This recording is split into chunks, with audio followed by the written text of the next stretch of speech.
World health day. નમસ્કાર. Good day special કાર્યક્રમમાં આપનું સ્વાગત છે. આજે છે વર્લ્ડ હેલ્થ ડે. સમગ્ર વિશ્વની અંદર આજે એટલે કે 7 એપ્રિલે આ દિવસની ઉજવણી કરવામાં આવે છે.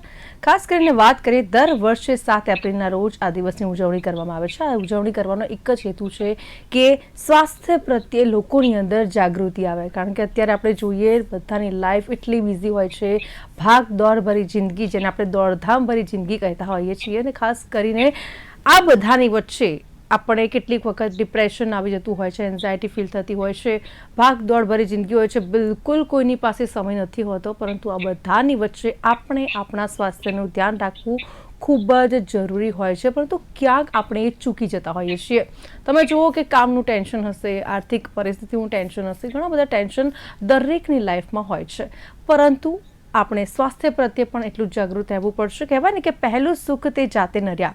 આ મંત્ર સાથે સ્વાસ્થ્યના શપથ લેવા ખૂબ જ જરૂરી છે. આજના દિવસે આ શપથ દરેક લોકોએ લેવા જોઈએ. કારણ કે અત્યારે લોકોનું જે જીવનશૈલી છે, જેને આપણે લાઈફસ્ટાઈલ કહીએ છીએ, એ રૂટીનમાંથી હવે બહાર આવવાની જરૂર છે.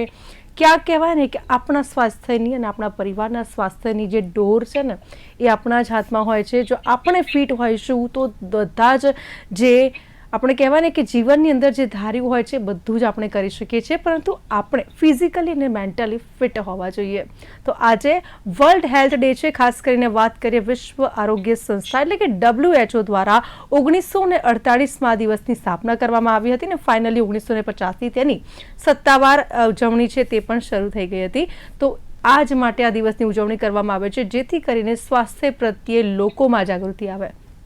અને આજ વિશે ચર્ચા કરવા માટે આપણી સાથે પેનલમાં જોડાયા છે ડોક્ટર નિમિષ બામટા, જેઓ કન્સલ્ટન્ટ હોમિયોપેથ ન્યુટ્રિશનિસ્ટ છે. સ્વાગત છે આપનું ડોક્ટર નિમિષ ડે સ્પેશિયલ કાર્યક્રમમાં. Thank you. સાથે અન્ય ગેસ્ટનો પરિચય આપીશું. ડોક્ટર હર્ષિલ શાહ આપણી સાથે જોડાયા છે, જેઓ મનોચિકિત્સક છે. ડોક્ટર હર્ષિલ, આપનું પણ સ્વાગત છે ડે સ્પેશિયલ કાર્યક્રમમાં. સાથે ડાયટિશિયન આપણી સાથે જોડાયા છે ડોક્ટર નેહલ ચાવડા. આપનું પણ સ્વાગત છે ડે સ્પેશિયલ કાર્યક્રમમાં. સૌથી પહેલા તો કહેવાય ને કે મેં આગળ એક વાક્યનો પ્રયોગ કર્યો છે, પહેલું સુખ તે જાતે નર્યા. શાળાની અંદરથી જ આપણને આ શીખવાડવામાં આવતું હતું કે સ્વાસ્થ્ય આપણે સવારે ઉઠતાની સાથે જ એનું ધ્યાન રાખવું ખૂબ જ જરૂરી બની જતું હોય છે. અને ખાસ કરીને ડોક્ટર હર્ષિલ, આપને પૂછવા માંગુ છું, કેટલું મહત્વનું છે ફિઝિકલી અને મેન્ટલી ફિટ હોવું આજના સમયમાં? યસ, જો ફિઝિકલ અને મેન્ટલ ફિટનેસ એક ટાઈપની છે ને પોતા માટેની ઇન્વેસ્ટમેન્ટ છે, બરાબર. કહેવાનો એ મતલબ છે કે ઘણીવાર આપણે બીજી બધી વસ્તુઓનું ધ્યાન રાખીએ પણ હેલ્થ અને ફિટનેસને ઇગ્નોર કરીએ, રાઈટ?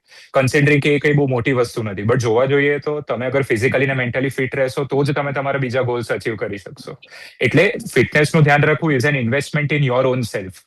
અને ખાસ કરીને એમાં મેન્ટલ હેલ્થનું એ કહેવા માંગીશ કે ફિઝિકલી અગર તમને કોઈ બી તકલીફ થાય તો બહુ ઇઝીલી વિઝિબલ છે ઘણી બધી વસ્તુઓ, કે આ તકલીફ છે તો આપણે આ ડોક્ટરને બતાવીએ, રાઈટ? મેન્ટલ હેલ્થ કેવી વસ્તુ છે કે એ ઇનવિઝિબલ છે. ઘણીવાર આપણને ખબર જ ન હોય કે બહારથી બધી વસ્તુ સારી હોય તો એ માણસ કેટલું અંદરથી સ્ટ્રગલ કરતું હોય. At times we don't have any idea. એટલે એ રીતે ફિઝિકલ હેલ્થ બી જરૂરી છે, મેન્ટલ હેલ્થ બી એટલી જ જરૂરી છે. અને ડેફિનેટલી હેલ્થ અને ફિટનેસમાં ઇન્વેસ્ટ કરવું is a very important thing. બિલકુલ. ડોક્ટર નિમિષ, અત્યારે ક્યાંક આપણે એ વસ્તુ ચૂકી જઈએ છીએ, આપણે પોતાનું ધ્યાન નથી રાખી શકતા. કારણ કે ઓબ્વિયસલી આપણે દોડધામ ભરી જિંદગી જીવી રહ્યા છીએ. ખાસ કરીને કામથી લઈને સવારે ઉઠતાની સાથે જ દોડધામ કરતા હોઈએ છીએ. કારણ કે અત્યારની જે બિઝી લાઈફસ્ટાઈલ છે દરેક લોકો માટે બની ગઈ છે. ખાસ કરીને શાળામાં જતું બાળક હશે ને, એને પણ અત્યારે કહેવાય ને કે નાની ઉંમરમાં ડિપ્રેશન જોવા મળતું હોય છે. ક્યાંક જંક ફૂડ પણ એ લોકો લેતા હોય છે, જેના કારણે એમનો જે વિકાસ થવો જોઈએ નથી થતો હતો. શું માનવું છે આજના દિવસને લઈને? શું કહેશો? ખાસ કરીને દરેક લોકો માટે ફિઝિકલી અને મેન્ટલી ફિટ હોવું કેટલું જરૂરી છે? અવશ્ય બધા માટે ફિઝિકલી મેન્ટલી ફિટ હોવું જરૂરી જ છે. તો તમે જી અત્યારે મને નાના બાળકોનો જે વિષય મૂક્યો, જી અમે ઓબેસિટી એટલે મેદસ્વીપણું અને એનાથી થતા વિવિધ રોગો, એના નિરાકરણ 1999 થી ગ્લોબલી આપીએ છીએ. અમારા પોતાના 11 ક્લિનિક છે. તો જો ચાઇલ્ડહુડમાં વાત કરીએ મેન્ટલ ફિઝિકલ ફિટનેસની, તો જી આ તમે સમજો ને કે એક નાનું બાળક હજી ખાતા શીખે છે ને, ત્યાંથી જ એની મમ્મી એને હવે સ્ક્રીન આપી દે છે કે એ ખાતું જ નથી, એટલે એક સ્ક્રીન સામે મૂકી દેવામાં આવે છે. મારા ઘરમાં પણ આવું થાય છે, તો જ એ બાળક ખાય છે. કારણ કે હવે અત્યારે બીજી લાઈફસ્ટાઈલમાં એટલું બધું કોન્સન્ટ્રેટ કરીને એની જોડે બેસીને ખવડાવવું ને વોટ એવર ધ સિચ્યુએશન, પણ આ એક અત્યારે બહુ જ કન્સર્ન વાળી વસ્તુ છે કે એ સ્ક્રીન સામે બેસીને જ બાળક ખાય, પછી ધીરે ધીરે મોટો થતો જાય. અને જે આઉટડોર આપણે નાના હતા ત્યારે બહાર જે બધા રમતા હતા, બધું ગેમ્સ રમતા હતા, એ પણ ધીરે ધીરે બધું ડિજિટલ યુગમાં મોબાઈલમાં બધું આવી ગયું. પછી અમારે તો 9 થી 15 વર્ષના, તમે નહીં માનો, 90 કિલો વજન, 12-13 વર્ષના બાળકો 130 કિલો, 15 વર્ષનો 180 કિલો, આટલા મેદસ્વી. અને આ વખતેની 10મા ધોરણની લાસ્ટ યરની બોર્ડની એક્ઝામમાં અમારી ક્લિનિકમાં, અમારા ઓર્ગેનાઇઝેશનમાં લગભગ 614 10મા ધોરણના બાળકો બીપી ડાયાબિટીસની ગોળીઓ ખાતા હોય. ટાઈપ 1 નહીં, ટાઈપ 1 હોય તો જન્મજાત ડાયાબિટીસ હોય, પણ એવા પણ અમારે બીપીની ગોળીઓ, કોલેસ્ટ્રોલની ગોળીઓ ખાતા બાળકો પણ છે. કારણ કે આ સતત તમે સ્ક્રીન જોવો ને પછી રીલ્સ જોવા માંડે.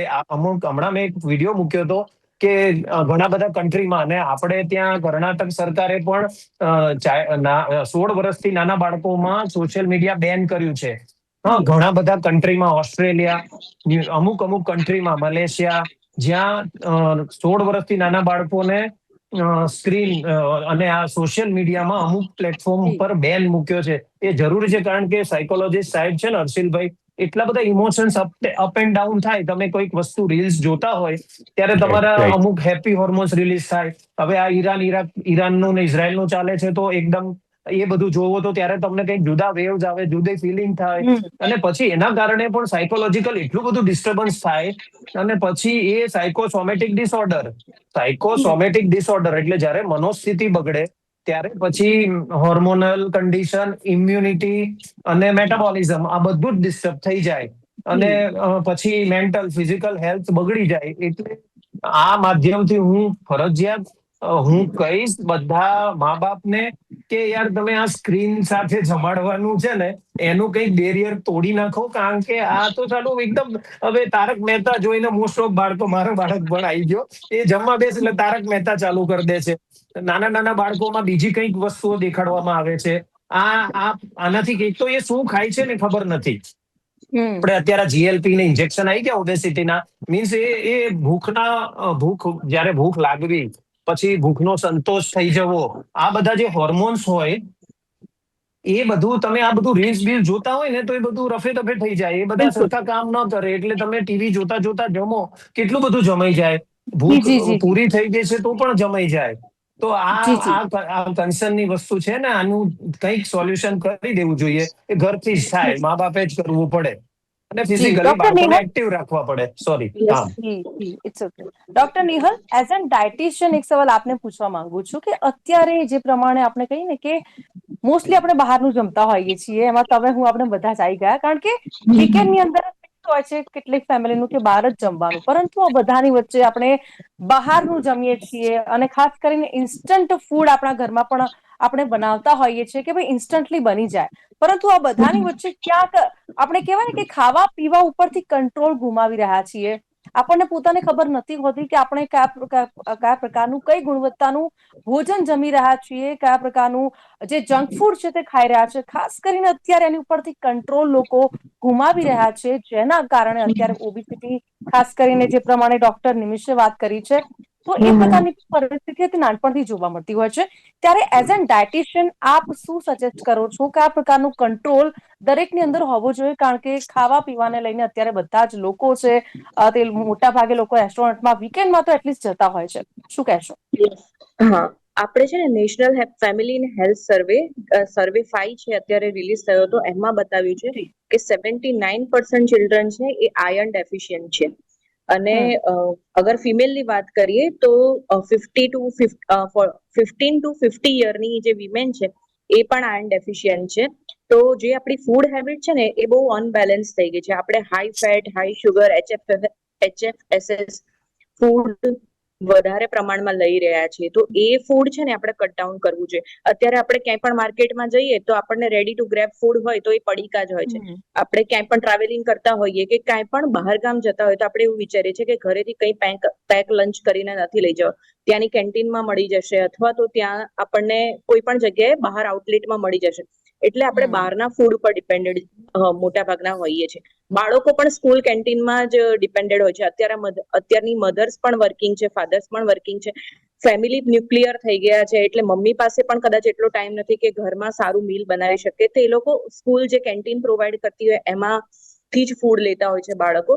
અને એમાં મોટા ભાગના નાસ્તામાં હોય છે સમોસા અથવા તો પાસ્તા અથવા તો બર્ગર, એવા તળેલા નાસ્તા જેમાં ટ્રાન્સ ફેટનું પ્રમાણ વધારે હોય, કે જેમાં શુગરનું પ્રમાણ વધારે હોય, રિફાઇન્ડ કાર્બ વધારે હોય. જો એવા પ્રકારનું ફૂડ કન્ઝ્યુમ કરવામાં આવે તો ઓબેસિટી ઓબ્વિયસલી વધવાની, એના સાથે સાથે જે મેક્રો અને માઇક્રોન્યુટ્રિયન્ટ છે એની ડેફિશિયન્સી થવાની. અને એ જો ડેફિશિયન્સી થાય તો તમારું બાળક ક્યાં તો હાઇપર એક્ટિવ થઈ જાય, કાં તો એનું સ્ટ્રેસ લેવલ કંટ્રોલેબલ નથી હોતું. તો આ બધાના માટે સરકાર પણ શુગર બોર્ડ લાવી રહી છે કે જે પણ ફૂડ પેકેટ છે એની બહાર લખવું જોઈએ કે એ ફૂડમાં કેટલી માત્રામાં શુગર છે, કેટલી માત્રામાં ટ્રાન્સ ફેટ છે, કેટલી માત્રામાં રિફાઇન્ડ કાર્બ છે અને કેટલી માત્રામાં સેચ્યુરેટેડ ફેટ છે, જે બાળકોના સ્વાસ્થ્ય માટે ખૂબ જ હાનિકારક હોય છે, જેના કારણે હાઇપર એક્ટિવિટી વધી જાય છે, બાળકોમાં ચીડિયાપણું વધી જાય છે અને બાળકો એક જગ્યાએ સ્ટેબલ નથી બેસી શકતા. તો એ ફક્ત સરકાર લેવલે નહીં, પબ્લિક લેવલે પણ આ પ્રોગ્રામ થવા જોઈએ. આપણે આજે રીલ જોઈને કે ન્યૂઝમાં વાંચીને 10 દિવસ પૂરતા અવેર થઈ જઈશું, 10 દિવસ પછી આપણી પરિસ્થિતિ પાછી જે હતી એની એ થઈ જાય. 10 દિવસ કોઈ ડાયટિશિયનને કન્સલ્ટ કર્યું અથવા કોઈ ડોક્ટરને કન્સલ્ટ કર્યું, એમની વાતો સાંભળ્યા પછી 10 દિવસ આપણે સ્ટ્રિક્ટલી ફોલો કરીશું, પણ 11મા દિવસે પાછા આપણે રૂટીન તરફ આવી જશું. એટલે કન્ટિન્યુઅસ મોનિટરિંગ, સર્વેલન્સ અથવા તો કન્ટિન્યુઅસ તમે એ ડોક્ટર, ડાયટિશિયનના સંપર્કમાં રહો, કન્ટિન્યુઅસ હેલ્ધી વાતાવરણમાં રહો, તો જ તમે આ બધી પરિસ્થિતિથી બહાર નીકળી શકો. ડોક્ટર હર્ષલ, અત્યારે કહેવાય ને કે જે રોગો છે આપણને કહેવાય ને કે 40+ થાય પછી આવતા હતા, આમ તો કહેવાય કે 50-60 પ્લસ થાય એ જેટલી થાય પછી આવતા હતા, પરંતુ અત્યારે જે રીતે લોકો લાઈફસ્ટાઈલ જીવી રહ્યા છે, જે કહેવાય ને કે હાર્ટ એટેક છે, ડાયાબિટીસ છે, આ બધા જ રોગ જે એક ઉંમર પછી આવતા હતા, પરંતુ અત્યારે એ કહેવાય ને કે નાના બાળકોથી લઈને અત્યારે તમે જો કે યંગસ્ટર્સ ની અંદર પણ, જેન્ઝી ની અંદર પણ જોવા મળતા હોય છે. શું કારણ છે? ડાયાબિટીસ, આપણે હાર્ટ એટેક પણ જોઈએ છે કે ભાઈ જીમ કરતા કરતા યુવાન છે તે ઢળી પડતા હોય છે. આ બધા પાછળનું કારણ શું છે અને કેવા પ્રકારની ફિટનેસ આપણે લઈ રહ્યા છીએ? કારણ કે જીમ કરી રહ્યા છે ઓબ્વિયસલી, પરંતુ આ બધાની વચ્ચે મેન્ટેન નથી થતું. તો એ વસ્તુ કઈ છે? કયા કારણોસર આ પ્રકારની જે પરિસ્થિતિ છે એ ઉદ્ભવતી હોય છે? શું કહેશો? જો આમાં હું ડેફિનેટ તમે જે પોઈન્ટ કીધો એ બહુ ઇમ્પોર્ટન્ટ છે ને. આમાં હું એ જ કહીશ કે જે ઈઝ છે ને, ઈઝ હવે એટલી વધી ગઈ છે કે બધી વસ્તુ તમારા હાથમાં જ છે. એટલે જેમ કે ડોક્ટર નિમિષ સરે બી કીધું કે સ્ક્રીન જોઈને તમે બાળક જયારે જમતું હોય, રાઈટ, કે પછી કોઈ ટાઈપનું ટેમ્પર ટેન્ટ્રમ છે કે જીદ કરે, ગુસ્સો કરે, તો મમ્મી પપ્પાની એવી ટેન્ડન્સી હોય કે એને શોર્ટ ટર્મ માટે શાંત કરવા આપણે ફોન આપી દઈએ, રાઈટ. એટલે ધીરે ધીરે આમાં થાય શું કે એનું બિહેવિયર ધીરે ધીરે કન્ડિશન થતું જાય ઇઝી લાઈફસ્ટાઈલ માટે. અને મેઇન પ્રોબ્લેમ ક્યાં આવે કે મારો મેસેજ બધાને આમાં એ જ છે કે તમે શોર્ટ વર્સિસ વિચારો, રાઈટ. અગર આપણે જયારે બી કોઈ એડવાઇસ આપે કે તમે કસરત કરો, નથી કરતા, એનો રીઝન એટલે છે કે એ લોકોને શોર્ટ ટર્મમાં ડિસ્ટ્રેસ નથી જોઈતું, બરાબર. આ કોઈ બી વસ્તુ તમે કરશો તો તમને શરૂમાં તો થોડું ડિસ્કમ્ફર્ટ સેન્ડ કરવું પડશે કે કસરત કરવી, તમારા રૂટીનમાંથી તમે ડેવિએટ થઈ રહ્યા છો, ડિસિપ્લિનમાં આવી રહ્યા છો. એટલે આમાં શરૂમાં તમને મજા નહીં આવે આ બધું કરવામાં. એટલે શોર્ટ ટર્મમાં તમને પ્રોબ્લેમ થશે નવા રૂટીનમાં આવતા, નવી વસ્તુઓ ઇમ્પ્લિમેન્ટ કરતા, બટ લોંગ ટર્મમાં તમને એના ફાયદા દેખાશે. તો short term versus long term તમને વિચારવાનું છે. અને જી ડોક્ટર હર્ષલ, નેટવર્ક ઇશ્યુ લાગે છે. અગર તમે બધું ઇમ્પ્લિમેન્ટ કાર્બ્સ વાળું કોઈ ડ્રિંક લઈ લો, હા, એક સેકન્ડ, એક જ સેકન્ડ. જી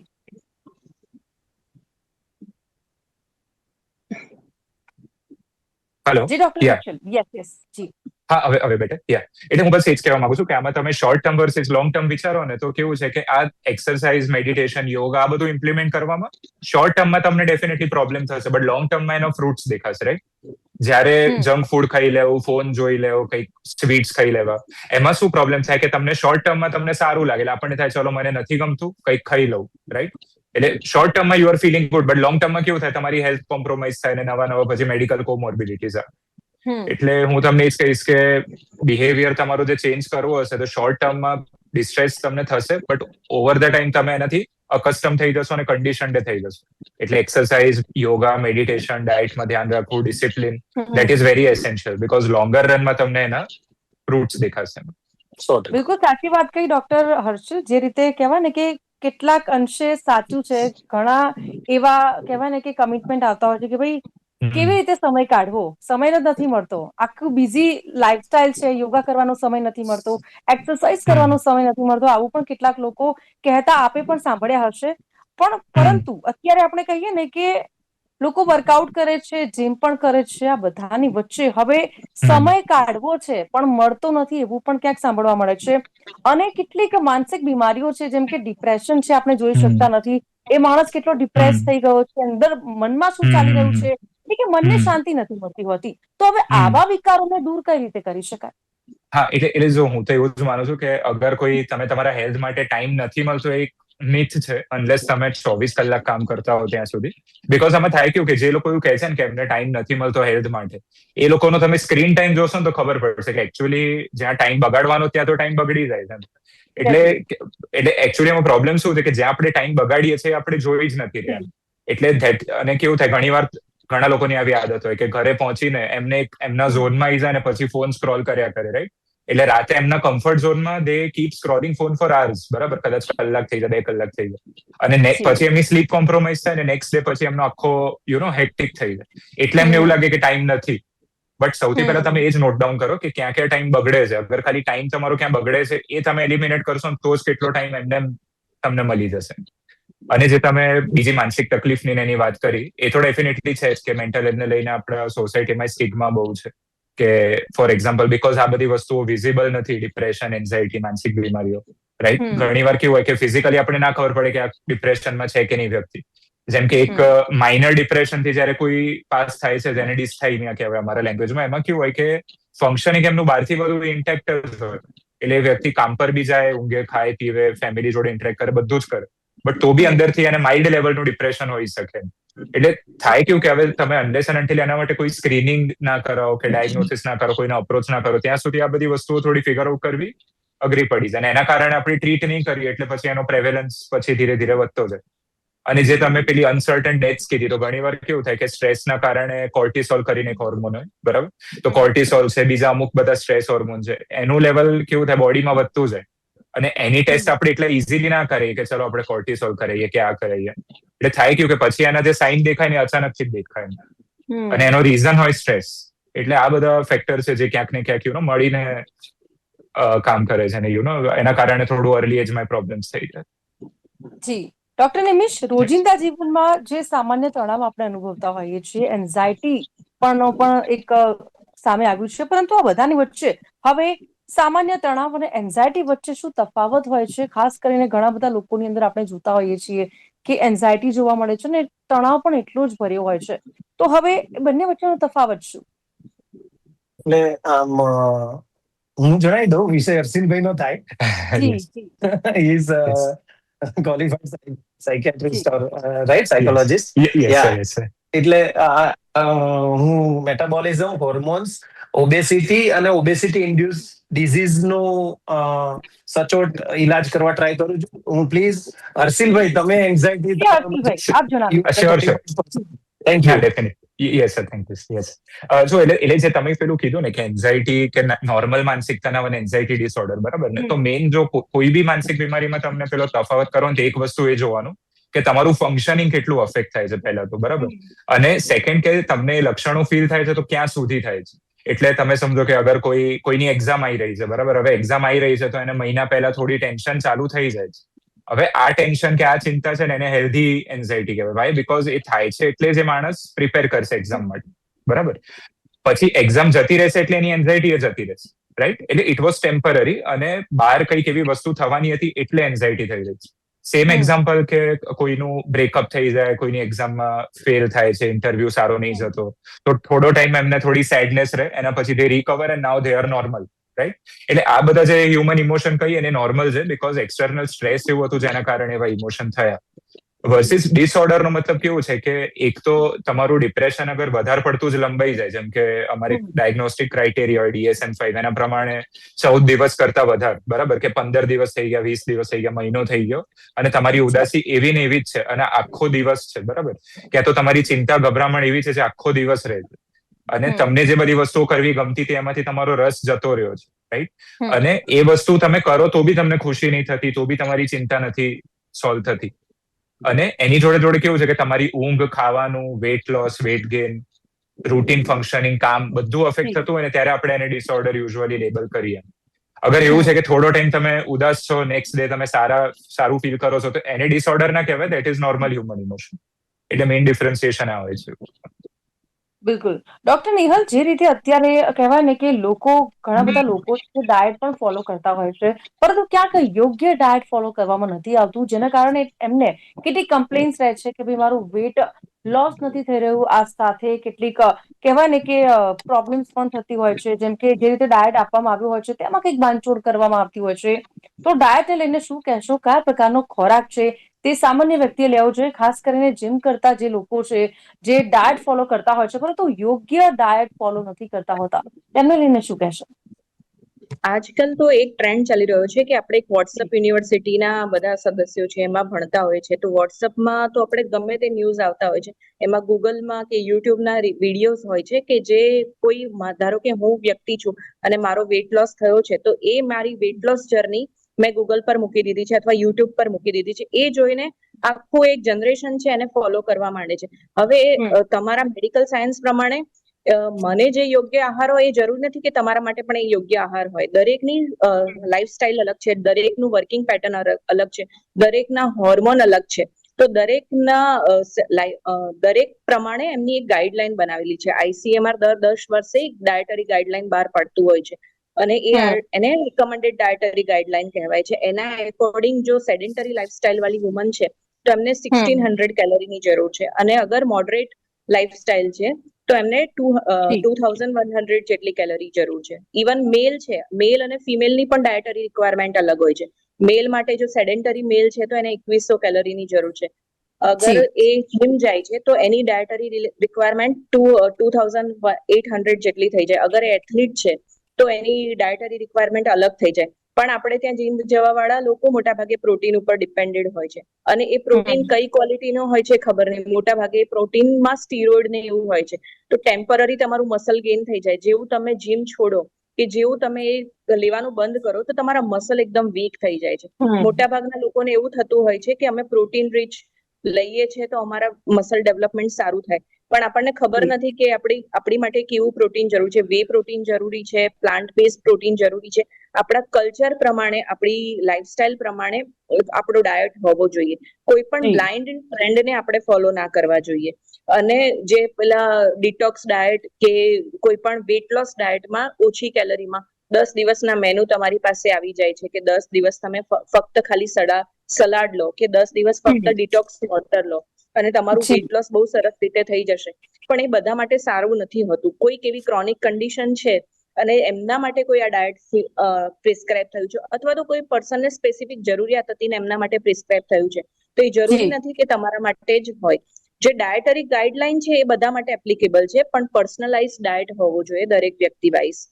પર્સનલાઇઝ ડાયટ હશે તો તમારી ન્યુટ્રિશનલ રિક્વાયરમેન્ટ પણ ફૂલફિલ કરી શકશો. એ સાથે સાથે તમારી જે દૈનિક ક્રિયાઓ છે એમાં તમને તમારી ન્યુટ્રિશનલ બેલેન્સ પણ જળવાઈ રહેશે. કોઈ માઇક્રો કે મેક્રો ન્યુટ્રિશન ડેફિશિયન્સી નહીં થાય. બિલકુલથી. તો આજનો આ દિવસ છે સ્વાસ્થ્ય લોકોની અંદર જાગૃતિ આવે એવી આશા રાખીએ છીએ. અહીંયા આપણે ચર્ચાની સમાપ્તિ કરીએ છીએ. Thank you very much doctor Nehal, doctor Harshal, doctor Nimish. Thank you very much આપ અમારી સાથે જોડાયા, ચર્ચામાં ભાગ લીધો બદલ થેન્ક યુ વેરી મચ. તો જે રીતે સમગ્ર વિશ્વની અંદર વર્લ્ડ હેલ્થ ડેની ઉજવણી તો કરવામાં આવે છે, પરંતુ આપણું જે સ્વાસ્થ્ય છે એ મેન્ટલી અને ફિઝિકલી બંને રીતે ફિટ હોવું એટલા માટે જરૂરી છે, કારણ કે તન અને મન સારું હશે ને તો ચોક્કસથી બધું જ સારું હશે. પરંતુ આ સાથે જ જે રીતે ઘણી બધી પ્રોબ્લેમ્સ આવતી હોય છે, જેમ કે અમારા ડૉક્ટર્સે જણાવ્યું છે કે એન્ઝાયટી હોય, ડિપ્રેશન હોય, ઊંઘ પૂરી ન થતી હોય, બેઠાડું જીવન હોય, લાઈફસ્ટાઈલ હોય, દરેકને ઈલાજ જોવા જઈએ ને તો સમય ફાળવવાની જરૂર છે, એ પણ આપણા સ્વાસ્થ્ય માટે. તો હાલ ડે સ્પેશિયલ કાર્યક્રમમાં બસ આટલું જ. ફરીથી મળીશું નવા વિષય સાથે. હાલ મને આપશો રજા. નમસ્કાર.